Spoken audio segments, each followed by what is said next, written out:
Hello, everyone. As Joe mentioned, my name is Peter Smerod. I'm the Executive Director here at Wolfridge Environmental Learning Center.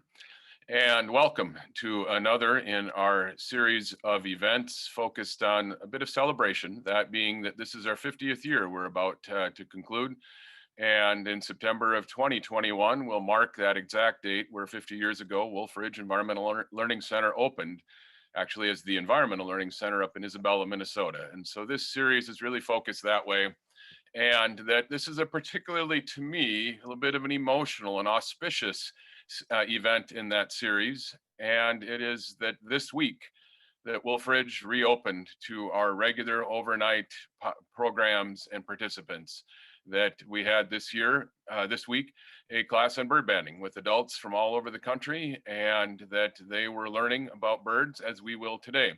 And that also we had a family group that has some school connections to a school in Northfield that has been with us for the last several days at Wolfridge, and this slowly kicks off our reopening. It was March 13th that we closed, and the facility did not open again to a regular overnight group until just several days ago. So this is a celebration, I would say, on this event in more ways than just the focus on our 50th anniversary. That we have made it through the pandemic. For those that have followed us, we've made it. We are going to come through the pandemic strong and in good position. And in fact, I will tell you, and particular thanks goes to many people who have helped us. As it were it not for the donors that support Wolfridge, I don't know that we would have made it as well as we did. We're going to come through feeling confident about being debt-free from any new incurred debt relative to this closure of the past 15 months. And actually, I can tell you the excitement is we've had many people reference that, hey, Pete, when this is all over, when this pandemic is over, we are going to need Wolfridge more than ever. And it's true. For looking ahead to the school year, we have the highest level of reservations we have ever had at this organization. There are groups that want to bring last year's kids and this year's kids. And so we are very excited to get Wolfridge back open again. And today to not only celebrate our 50th, but one of our most commonly selected, the most common selected ecology class at Wolfridge is birds. Birds is a topic and a subject that has been an identity for Wolfridge for decades. And it's for good reason. Our placement here on the North Shore, nestled between Lake Superior and the Boreal Forest, this area of Minnesota is one of the most diverse areas for birds in the entire continent, one of the most important breeding areas for birds that are neotropical migrants, those that go down to, say, the rainforests and the central equator area of the planet and come back up north to migrate up here to breed.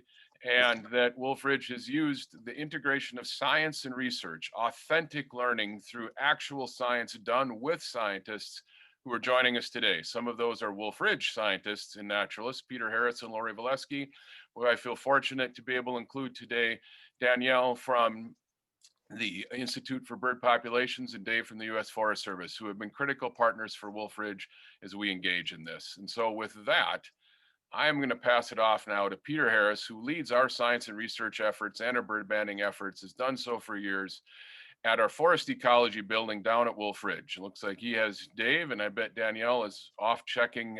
There she comes. And I'll let you folks do your introductions and get us started into telling us a story of what do we do, and what does it help us learn about birds? Well, welcome everyone, and thanks Peter and Joe. This is really fun for me because, like Peter said, to have this program on bird banding, that's a national program, kind of be one of the kickoff programs for our next start here is really awesome. We have a special guest star here. Now, the last time that this bird has graced itself in one of our nets was probably about 3 years ago. So you're going to have to be patient with me. This is real science. Things don't always go perfect. And it's not very often we get to show this species. One thing I want you to realize, we're not hurting the animals. The science that's used for this bird banding has been developed over the years to be a very safe system if we do everything right. Once in a while we'll have an accident, but overall it's very safe. The two people sitting either side of me, Danielle trains people around the United States, actually goes around the world sometimes, and we'll train them on bird banding. And Dave Grosshuech here is probably one of the people that banded the most birds on the North Shore over the many years that he's been doing it. So we've got two very experienced people. My enthusiasm about this is being able to show active science to kids and watch their eyes light up. I just had a group of kids from Northfield yesterday that were watching this bird that hopefully we can show a picture of if we don't catch one, called a Blackburnian warbler. It looks like it's just on fire. It's incredible. And watch their eyes as they listen to the heartbeat, watch us get this information. And the cool thing is we're not just catching these birds to show them, but the information we're gaining is going to help Dave make decisions about the forest. So two things. One is kids' eyes light up. Second thing is that they'll hear, maybe next time they hear something about birds, it means something. So if they're hearing an issue, a conservation issue. And then we're also providing science. So we make a complete circle. You're gonna have to be patient while I get our guest star out here. So feel free to say anything if you want to. Well, this is a pretty special thing. And I know that Wolfridge is a special place, and I've been very privileged to come here for so many years. And I know that I have never seen one of the special guests at this station. So this is really, really awesome. So when Peter's gonna take out our special guest, we're gonna look at it and we're gonna take a scientific view of this individual and see what we can see and learn about this individual. Now, this big guy, when you see this bird as it comes up, this is really, No way. yeah, no way is right.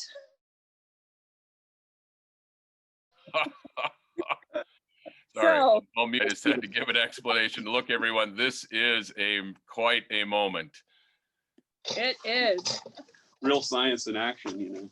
So I'll bring the bird over a little close since our other camera. Can we see that okay? So Peter, you want to tell them what it is? This is, now I'm going to quiz them. Dave, how do you pronounce it? Pileated woodpecker or pileated woodpecker? I tend to go pileated, How about you, Danielle? Me too, pileated. It's all the way. hands Me- down. Me too. So Hands it's down. going to be pileated, but sometimes people say pileated woodpecker. And this bird is definitely the biggest woodpecker around. And can you maybe tell us a couple of reasons why it's important for the whole forest health? Dave's a wildlife biologist with the Superior National Forest. So. Well, pileateds are a really important bird species because they are cavity nesters, and they tend to nest in aspen trees, and they create these large cavities, which are really important for a lot of other either mammal or other bird species that don't necessarily build cavities, but can utilize their cavities to nest in, such as saw-whet owls, boreal owls, pine martens, flying squirrels. So we would consider pileated like a keystone species because it's so important for all the other critters in the forest. Okay. So I'm going to hold it up. Is this close or not? Yeah, that's good. Okay. There you go. So look in the beak. You want to see the red on the head, but important part is there red in the mustache? And is there black? Are we seeing black feathers? And then figuring out how old a lot of animals, these guys are going to look at some of their special feathers on their wings. So we'll be looking at those to tell how old it is and if it's a male or a female. Okay, Very I'm going to bring it back and let them look at it. All right, who wants to be the boss here while I hold? Okay, so I'll measure his leg and see. So the first thing we do is we want to put on a metal ring onto this bird. And it has a 9-digit number. It's kind of like its name. And everyone has a different name and have a different number throughout North America. But we have to make sure that we can put the right size ring on each bird. So I'm going to measure its leg. This little measurer will tell me how big this bird is. Okay. 3/8. At 3/8. We don't have a band. I think it's too tight. We don't have a band, a ring that is big enough for this individual. So we will not band it because we want to be safe whenever we're banding our birds.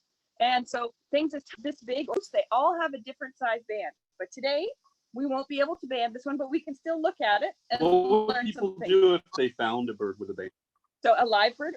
Or say it hit a window. Okay, so if it hit a window, if you actually open these tiny little rings, inside there's a web address, and it's reportband.gov, and you can read the number off of here and put it into your computer, and they will tell you where that bird was originally caught.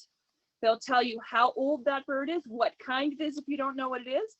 And then they will send a certificate to the person who put the original band on it, so that they know what happened to that little ring that they put on to that bird however many years ago. It's pretty exciting when you get a repeat information like that back. Cool. So if you find a bird, make sure you put it in the computer. It's really important. So Dave, what do we know about pileated woodpeckers as far as, do they migrate, or from bird banding, would we know that they stay here year round? From bird banding, we would know that they stay here year round. They are a winter resident, well, year round resident. So we could probably figure out if they're shifting territories from winter to summer.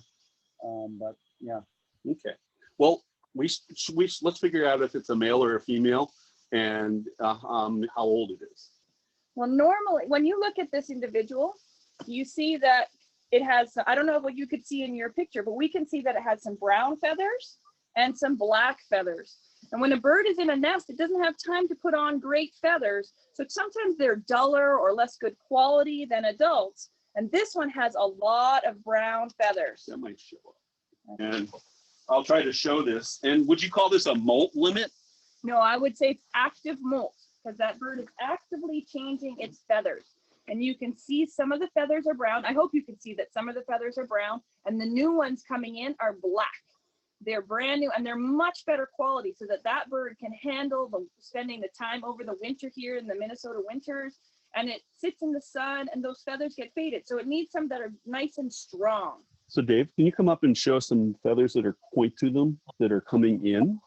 Some of the old ones and some of the new ones, maybe.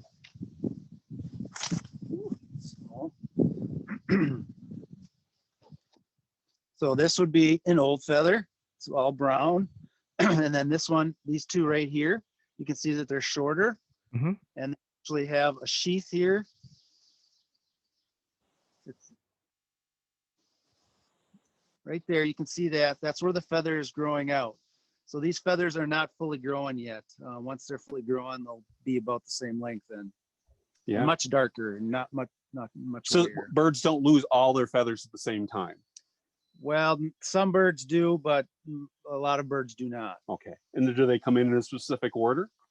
Well, it depends on yes, they can. Okay. And the last thing, so we saw these different colored feathers, and one of the set of feathers that are really important, sunlight breaks down the feathers a lot. So these feathers here, these covering feathers where my thumb is, are super important. Okay, well, let's, we don't see any mustache. Do you see any red in the mustache there? Nope. Okay. Nope. And what's the inside of the beak look like for you? Looks pretty pale, and you can see some white in there. Okay. All right. So do we got enough information to figure out, you think? Yeah, I think. Do you know what it is, Peter? Do you want me to conclude, or do you want to say what it is? You go ahead. Okay, so this is a bird from this year. It was hatched this year, probably in February or March. Was in the egg in its cavity, and now it's been out for a few months learning how to feed and take things apart. But this bird hatched this year, and it's learning everything right now. And it's a female because it doesn't have any red in the face. Okay, Cool. So we have a hatch year female bird, so she's young. All right. Roughly, how long does a bird like this live? A bird like that, the bigger the bird, the longer they live, tendency wise. So I could say 15 years on this bird. Awesome. 10 to 15 How about a years. little chickadee, Dave? How long might they live? Probably in the order of 3 years, 3-4 years. Yeah. So the last thing I want to is the adaptation of this bird is really incredible. Look at that tail. Hopefully we can see it. It's super stiff, and it's like a kickstand. So I can feel that against my hand. And then that beak, if you're at the base of a tree where this bird is hammering, you can find the size of a pencil easily, half of that. So I don't want this beak to get too close to me. How about you, Danielle? No, I don't. They like to grab people's noses. Yeah. No, I think that's good. Okay. Do birds have Peter noses? and crew, can you comment on their tongue as well? Oh, yeah. yeah. Dave? I'll let Danny take that one. Okay, so this bird, I'm gonna actually hold its face a little bit so you can. We're not hurting it. Yeah, we're not hurting it. We're just keeping it stable. Its tongue, if we pulled it out, could come out to here. Oh, no. Yeah, we won't pull it out, but it can come out to here just so that it can get a caterpillar inside a tree. And it has a little sharp barb on it so that it can go right into the caterpillar and pull that caterpillar back out and into its mouth. And in the meantime, well, he's gonna move these tongues, it's gonna wrap all the way around his head. So if you took your arms and you put them straight out in front of you, that your tongue would be longer than that if you were a woodpecker. So why don't they get headaches? I'm sure they do get headaches. No, they have special adaptations to help them when they're hitting their heads against the trees, that it's like a shock absorber. And we can learn a lot from that about how to build proper bike helmets or motorcycle helmets and how to keep our brain safe from what woodpeckers and how their heads are structured too. Cool. Well, you know, we should let this bird go, don't you think? Probably time. Yep. And thank you very much. It's a super special opportunity for doing this science to see these birds up close. And you never stop getting amazed. I've done this now for, I've lost track, but I think I'm getting close to 40 years and it's really special. So, whoa!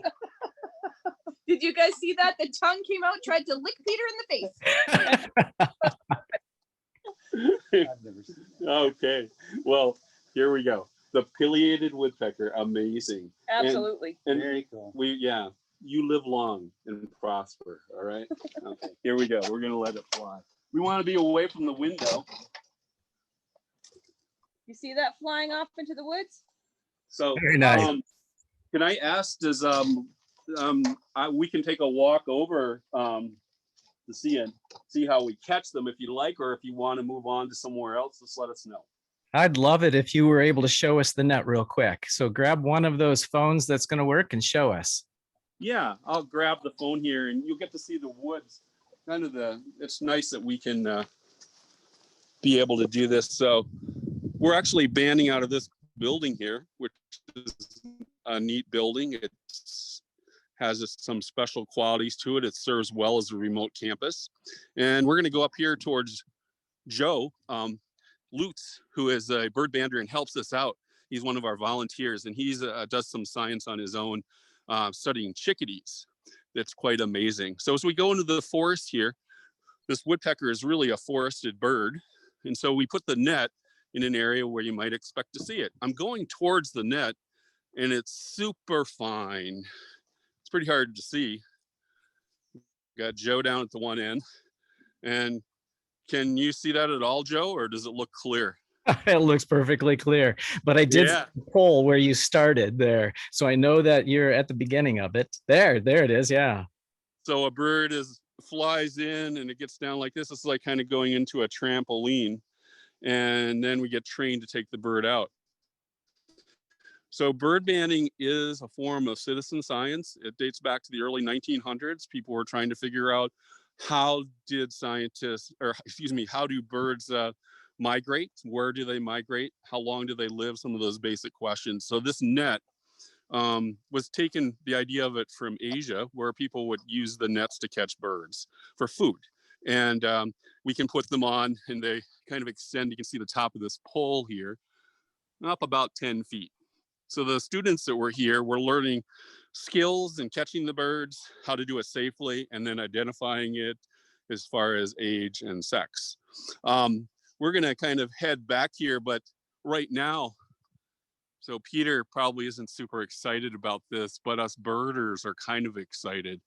When I was walking under here about a week ago, it sounded like rain, and it was the little caterpillar frass, or when the caterpillars go to the bathroom, essentially, and it was falling from an insect called the spruce budworm. And these are spruce trees. They also like to eat balsam firs. Well, a lot of the birds we get here that come from the tropics love to eat these budworms. So we're seeing a lot of warblers and probably more next year coming to these trees. As we look towards the cars over there, important tree just above the blue car there is called the aspen. And that's the kind of tree, it's about a bit bigger than the ones you see there that that woodpecker would nest in. They nest in live trees, not dead trees, usually aspens, because when they hit about 60 years of age, the tree will end up getting a fungus that rots it on the inside. And so it's easier for the pileated woodpecker to do it. So one of Dave's jobs is in making sure that there's trees out there for these pileateds to nest in, and then all the other animals that use it after that. All right, let's go back down to the scientists here. Hey, Peter, And while you go yes. back down to the scientists, why don't all three of you get ready to teach us a little bit more about maps and warblers? And I think that what we should do is we should zip over here to Lori for just a moment and see what's going on here. Lori, I know that you are sitting there getting ready to try to catch a hummingbird. Have you seen some action? I have saw one fly by, but that's it. It's been extremely quiet here on the hummingbird front. And it seems that like during the summer, about every 2 weeks or so, there's a period in which everybody goes, my hummingbirds have disappeared. And it's during this period that the females are actively sitting on the nest. The males aren't involved with that at all, but they don't seem to use the feeders as much. I'm sure it has to do something with sort of the territorial defending. And so there's always this lull. And I would say we probably just started going into this lull about 2 days ago. So that's going to make it really challenging for us to catch a bird today, but you never know here. So I'm keeping my eye out. I did hear a hummingbird behind me going to our honeysuckle vine, which is a very popular spot. I have about 8 feeders that I put in my yard, and I pulled them all down except for the one that I have the trap on.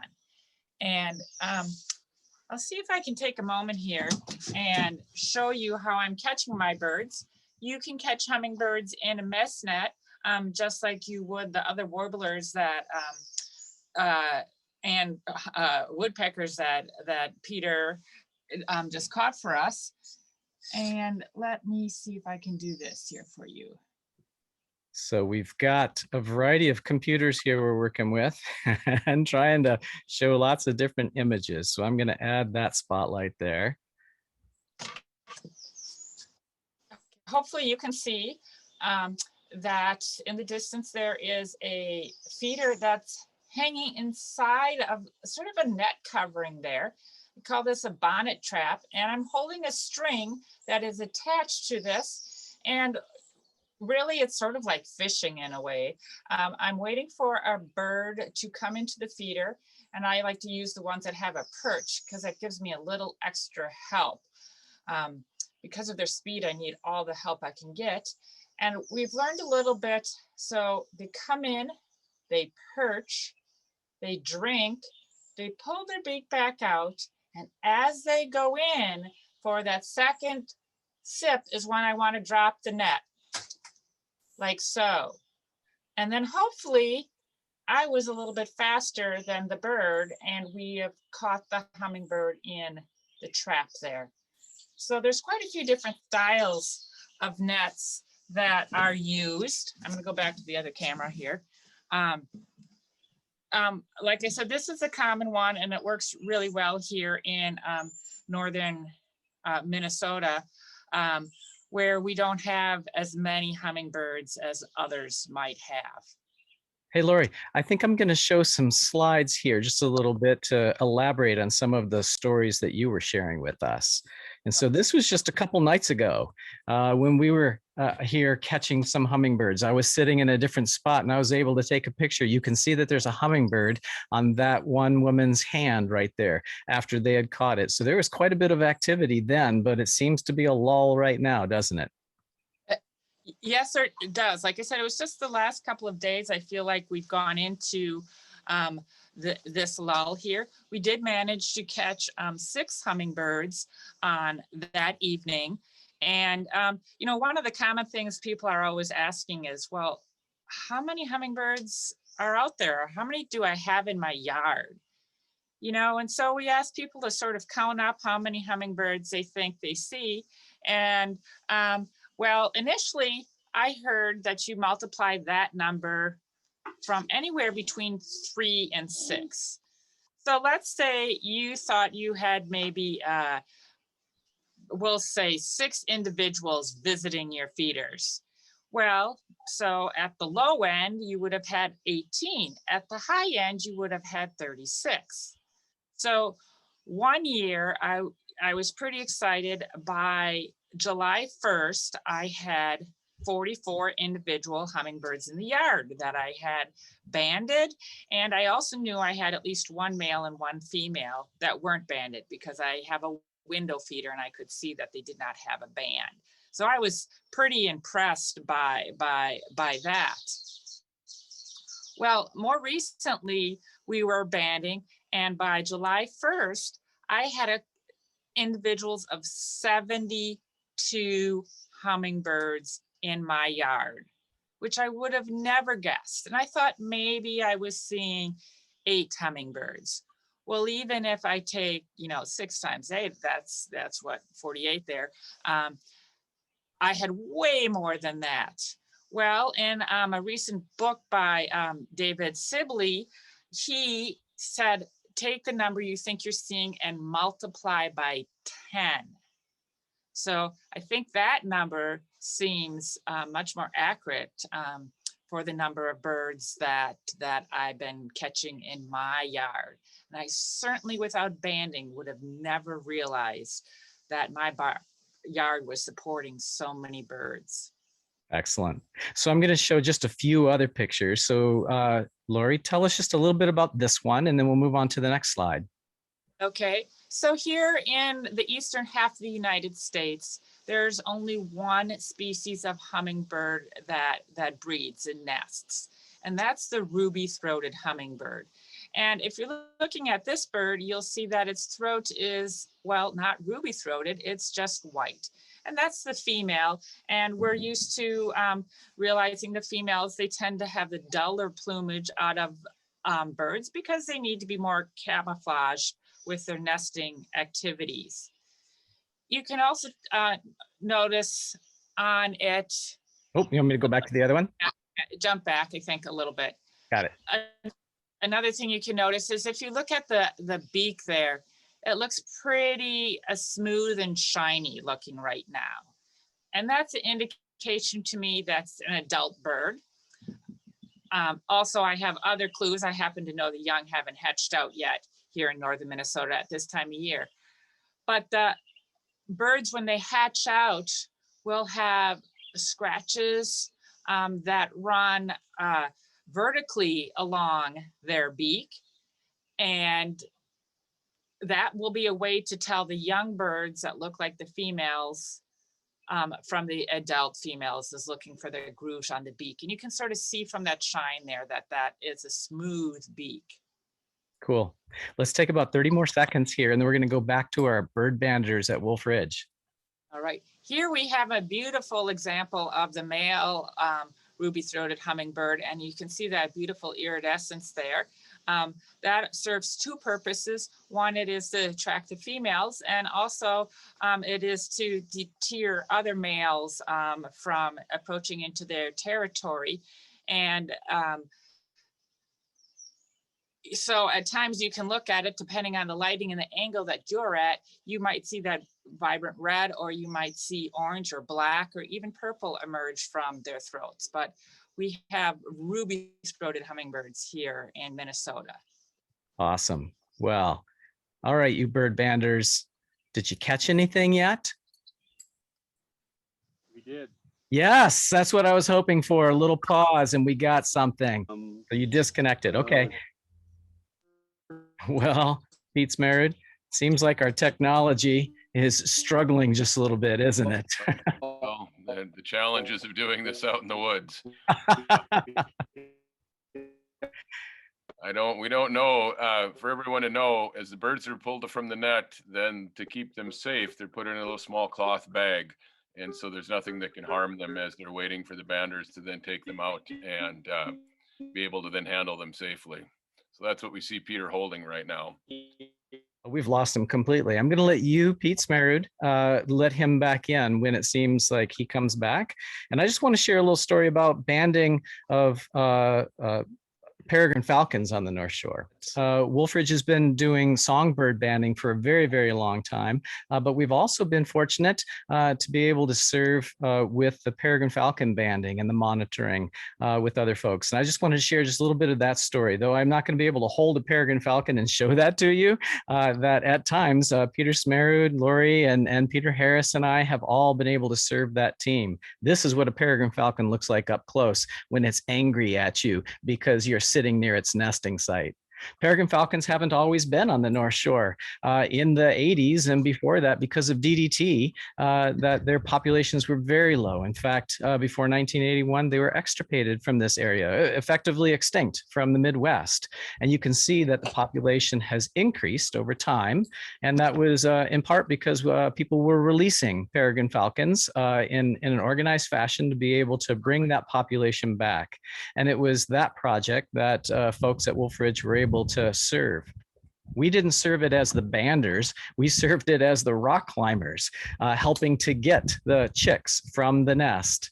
And you can see that in 2007, all throughout the Midwest, that there were different nesting sites all over the place. Each of those colors represents a particular type of nesting site. Yellow is a natural cliff site, so along the Mississippi Bluffs there, the North Shore, up into Ontario.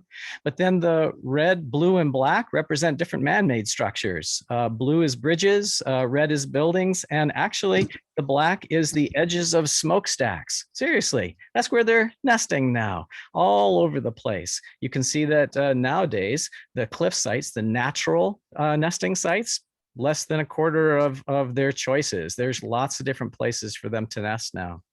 Well, it was Bud Tordoff, that's the fellow there who's holding the tool looking towards us, who is responsible for helping. He's since passed away, and Jackie Fallon, who's still left holding the little baby peregrine, is in charge of the project now. But Bud Tordoff was really instrumental in helping this population come back. Jackie just told me a couple days ago that she thinks that we have over 30 nesting pairs along the North Shore alone. Doing pretty good. Periodically, what happens is not only are they catching them to be able to put bands, you can see those bands on the legs, but they're also taking blood samples on occasion to be able to figure out who's related to who, to figure out the whole story of the population. Once we are able to get the chick, we can put bands on them, a Fish and Wildlife Service band, just like they were talking about putting onto the woodpecker, and then also a color band, which is on the right leg of this bird, and it's black over black, but sometimes there's different colors. The first thing that we do to be able to monitor them is we go out and check and see if they're at Palisade Head. Oh my gosh, they love Palisade Head nearby. And you look for them up at the top of the birch trees. Can you see it there? That's what it looks like if you zoom in on my blurry picture. They kind of look like the birch trees, that white and black streaks. But when you look at them up close, they're just gorgeous, gorgeous birds right there. And that this one right here, Yukon Jack, is the one who's been coming back to Palisade Head for the past several years. But once we find them, we make sure that we put up a sign to protect them from other people who might inadvertently disturb the birds and maybe cause it so that they wouldn't have a successful nesting. They'll lay 2 to 4 eggs, just laying them literally on the surface right there. They don't make a nest, they just lay it right there. And eventually they hatch. Jackie comes up, she says, "Hey, Pete, Joe, Lori, can you climb and help me get to these chicks? I want to be able to band them." And we help out. It's all about the rock climbing, getting down to the nest, looking at those frightened faces, helping to get the chicks, send them back up. Sometimes the eggs don't hatch. This is what happened when we were out at Palisade Head.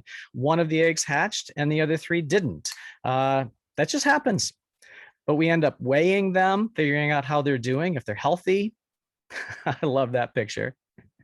And then we put these color bands on them as well as the Fish and Wildlife Service band to be able to monitor them, follow them throughout.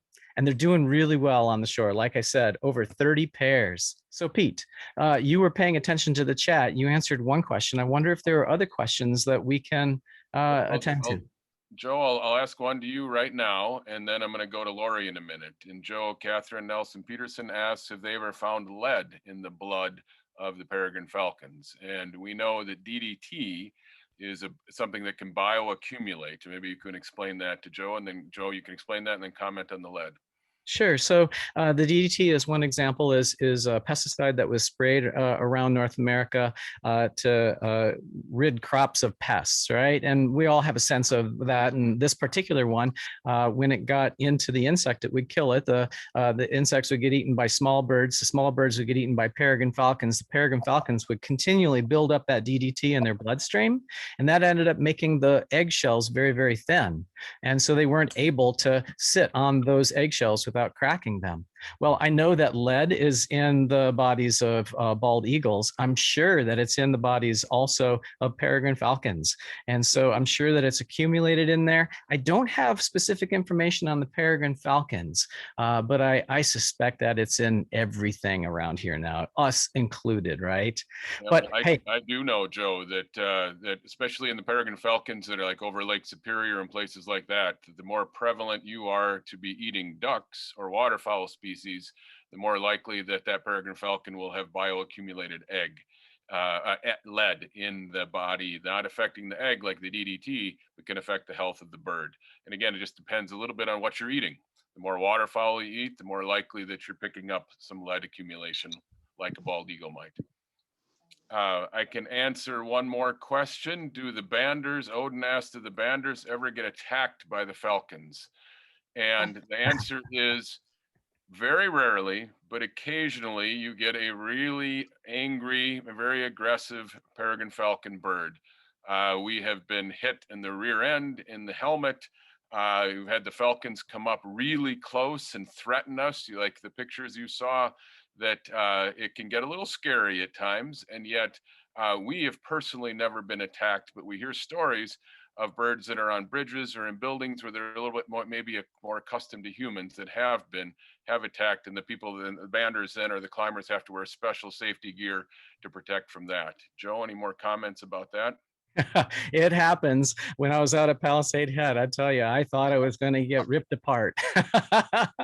I'm standing here, so I'm just fine. But boy, oh boy, were they pretty feisty. Hey, we got Peter Harris back now. I want to bring him back here. Hi there. Can you hear us again? Yes, we can. Loud and clear.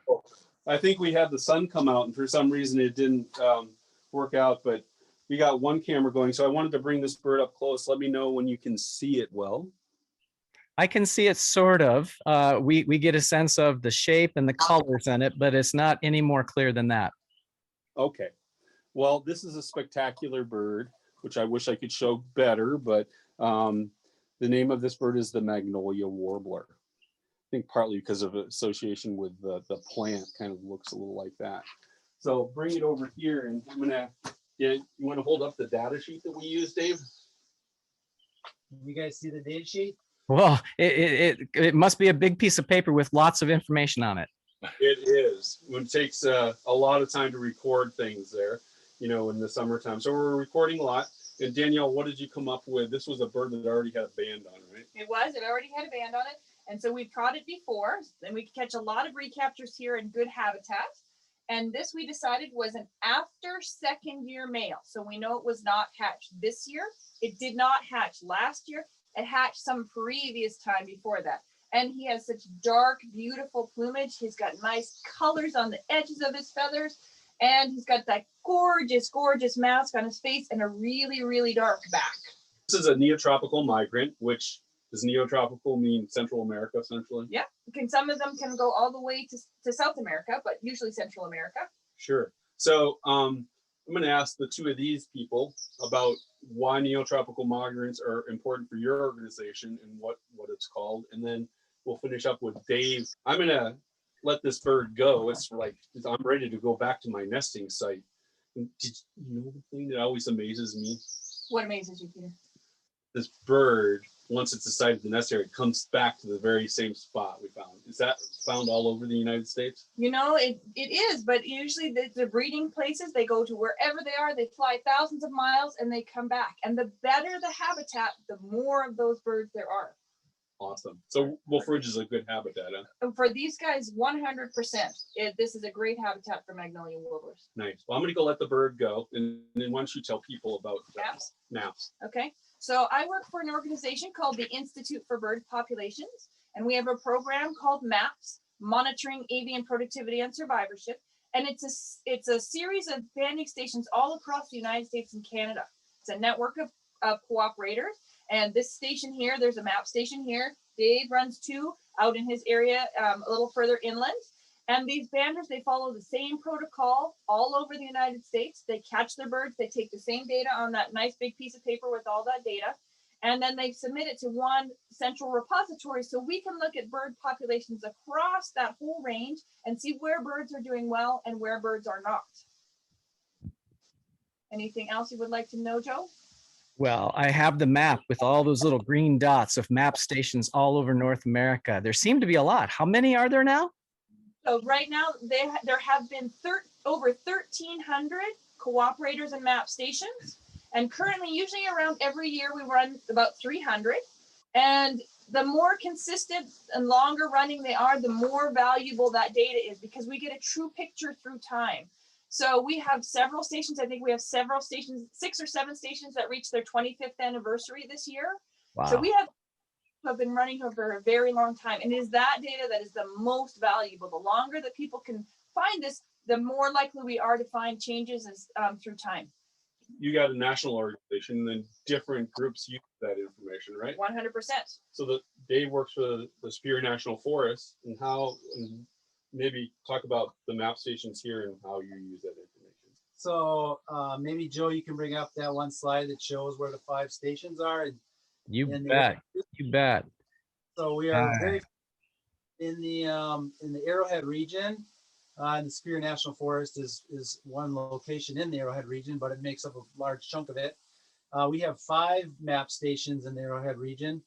As Danny said, I'm involved with 2 of them, the one that's in Isabella and the one that's in Ely. Both of those are within the National Forest boundary. But then Peter runs here, and there's Sugarloaf, which is down on the shore, and then Hawk Ridge, which is down by Duluth. So having those 5 stations is really great for us because we can get a much better picture of what's going on with bird populations in the region. If we were just looking at one station, we might get a biased picture of what is actually happening. But by having a broader network of stations, it really is useful to better understanding what's going on with bird populations. And what's the big deal? Why care about birds in a forest? They're pretty small. Well, birds are a really good indicator of forest health. So the healthier your forest, the more diverse your bird population is going to be, and the more likely you're going to have birds coming back. So they're an easy way. Birds are an easy way to sample forest health because they're vocal. So you can, I mean, that's how a lot of people typically monitor bird populations, is to just count the singing males, which is really beneficial in just understanding trends. But having this MAPS data, which actually provides information about bird survivability, like how long are they living, are they coming back, and their reproduction, to get an understanding of whether bird populations are reproducing, can be really beneficial, especially for forest management.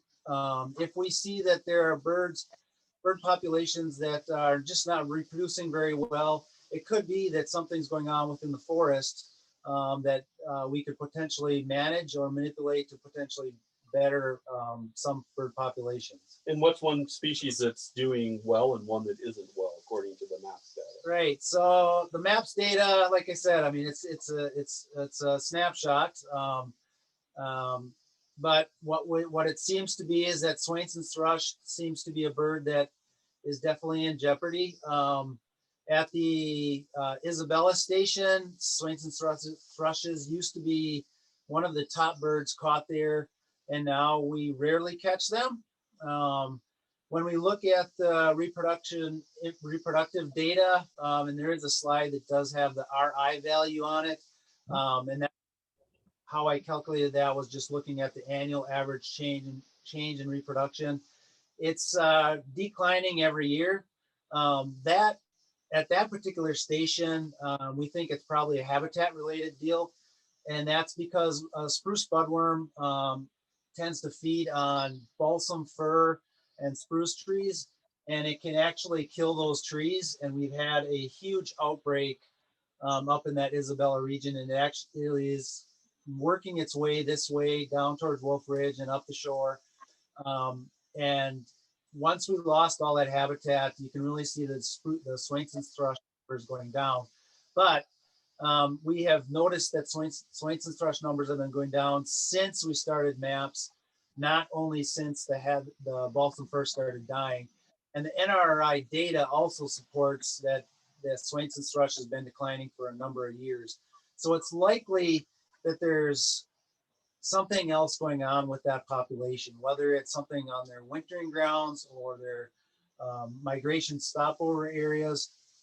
It's hard to know, but at least maps data kind of helps us to kind of parse out what might be the possibilities of what's going on with bird populations. Cool. So Danielle, when you're looking at a big picture, not just like in the national forest, and you're taking maps data, how could you figure out where these birds are spending their time down in Central or South America and the Neotropics? So this is another cooperative program that we started. So one thing, we put the bands on, and then it's a possibility that banders in the tropics could catch them, which is amazing when you think that they were in a net in Wolfridge, they flew thousands of miles, and then they were unlucky enough to get caught in a net somewhere else in the tropics. I mean, the chances of that are amazing, but it happens.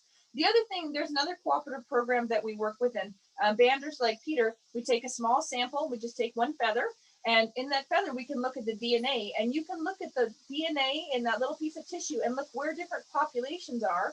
And some areas, populations might be doing well, and in others, they're not. There's a particular paper out that says that there's one population of Wilson's warblers that's declining. And when they look at it and they look at the DNA and they sample that in the tropics as well, that population that's in decline is wintering in one area. So we can link through the DNA these populations and see where birds are declining and possibly work with this area down in the south where the birds are declining and help those populations and help them on the breeding grounds, and in theory help turn that population around. Hey, Peter and team, there's a question here from Dan, Emily, and Ben Dish. And the question is, we have been hearing about rapidly declining insect populations in Minnesota. Is this true in northeastern Minnesota? And if so, how is that impacting the birds? Guessing that's a question. And I know that there's a connection here. So I'll let, I'm guessing Dave's going to take that one as I see him nodding. Sure. Thanks, Dan, Emily, and Ben, for that question. So insects are, pollinators are a really big deal. I'm sure many of you have heard about pollinator concerns, not just for human benefit of, pollinating vegetable crops, but obviously for bird population. So there has been a lot of concern over those insect populations. On the forest, we have been doing a fair amount of bumblebee inventory and monitoring just to get an idea of what is out there. Insects, even though people have been studying insects for a long time, it's not one of those very charismatic critters. So it's more of a more recent thing to spend time studying them. So we are definitely more involved with doing that. And bumblebees has been kind of a big deal for us to kind of start collecting information. And there are species like elf-sided flycatcher that are definitely tied into the bees for their diet. So it is definitely an area that we are going to be spending probably more energy of trying to understand is that insect. Thanks. Thank you. Pete, if I could just say two things. One is that you can see this is kind of pretty strong science. Of course, with a lot of kids, we don't get to this level.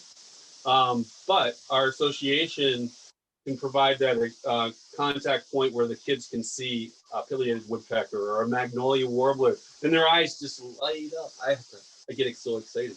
And so over the years, I know that children now, when they see a bird, think differently after they take an ornithology class at Wolfridge, just because if it's looking with binoculars or seeing that bird up close, bird banding, they're going to remember when they hear some issue talked about on the radio or in school, wherever. So birds, awesome subject area, cross pollinates into many different subject areas. So hope it's something that Wolfridge hangs on to way into the future. Thank you, Peter. I'm going to let one more question get answered here. This is going to go to Lori, because I know Graydon Leonard asked a question early on that we didn't quite get a chance to. Lori, Graydon would like to know, how long is the hummingbird's beak compared to its body length? We'll do that, and then we're going to close out here today, because I think that's kind of a fun question as well. But we're nearing our end of time, and we've got one more person to hear from. Lori, tell us about the hummingbird's beak. Well, the hummingbird's beak, I would say, just looking at the hummingbird, is maybe a third of the length of the body. If you want to, including the tail in that measurement, that maybe the beak was the length of the tail, and maybe a little bit shorter than the body length, and then you had the beak itself. So something interesting to know with hummingbirds, the females are a little bit larger than the males, and we can see that in the measurements of their beaks as well. So when you look at a female hummingbird, she generally weighs a little bit more than a male. She has a longer beak, and she's going to have a longer wing measurement as well. The males tend to have a little bit longer measurement of the tail. Thank you, Lori. Hello, everyone. We're going to close out here soon. And as you heard and you see the excitement from Peter and the team and Lori and Danny and Dave and Joe and I, this is what Wolfridge does. We bring authentic learning to children, and we do it in an experiential, hands-on way. And we know that this is a way that you truly change the world. You get one person excited who tells another, who engages at a higher level, who goes on to become a naturalist, a forest ecologist, a bird bander, an ornithologist, that it is the act of getting people motivated and to a level of caring, and using then a really informed knowledge combined with caring to take really great action for our environment and for our health and that of the planet. That I want to thank you to everyone for this. That Shell Smith of our board has put a note in here. Our next session is Sunday, August 8th at noon, and that is on Lake Superior. We will be broadcasting live from Wolfridge's new property down on the Lake Superior shoreline, which, when you want to talk about unique habitats and a unique ecology, the Lake Superior shoreline is phenomenal. And of course, Lake Superior is the largest surface body of water, not body of water, largest surface area lake in the entire world, and one of the critical freshwater resources to this continent and to the world. We will be focused on Lake Superior on August 8th at noon. I hope you can join us then. I want to close out today by introducing Russ Bierbaum, who chairs the Board of Trustees at Wolfridge. And I'm going to set him up here because, folks, you can imagine, while kids may pay to come to Wolfridge and adults pay for a program, something like the science research we do is something that we feel very important about, bringing authentic science into the hands and the experiences of children. And it's something that isn't typically funded well, and we need support to be able to do work like this. So with that, I'm going to introduce Russ Bierbaum, Chair of the Board of Trustees at Wolfridge. Thanks, Pete, and thanks to all of the staff and the people outside of our immediate staff that we collaborate with on a routine basis. This really validates, I think, that Wolfridge is more than just an educational facility for students. We also are actively involved in supporting research that's so valuable to everybody. Yes, we are doing well, and in spite of the virus, we're so excited to be opening up again. And a lot of people have contributed money to help that happen. And if we are going to continue research projects like this, we need donations to help support that. We actively look for grants and other sources of funding, but ultimately it often comes down to individual donors like yourselves to help us.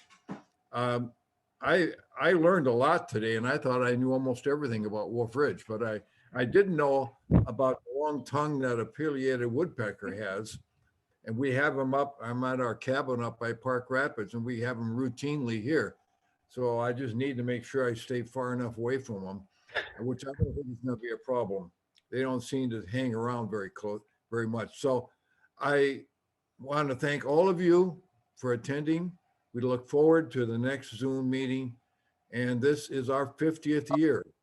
And we want to, it's shaping up like a good year finally. So we're very excited. Thank you all.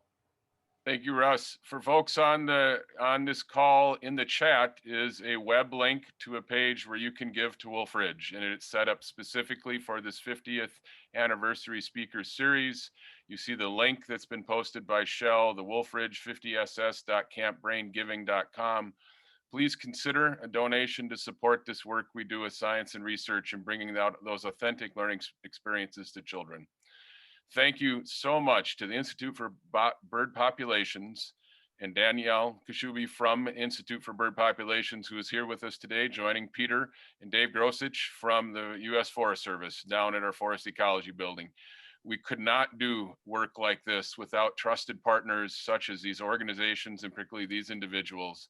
Thank you to Peter, who has led our bird research efforts for more than 30 years at Wolfridge and starting up in Isabella, led our bird banding efforts, and to Lori Walewski, who's been right side by side with Peter for more than 30 years.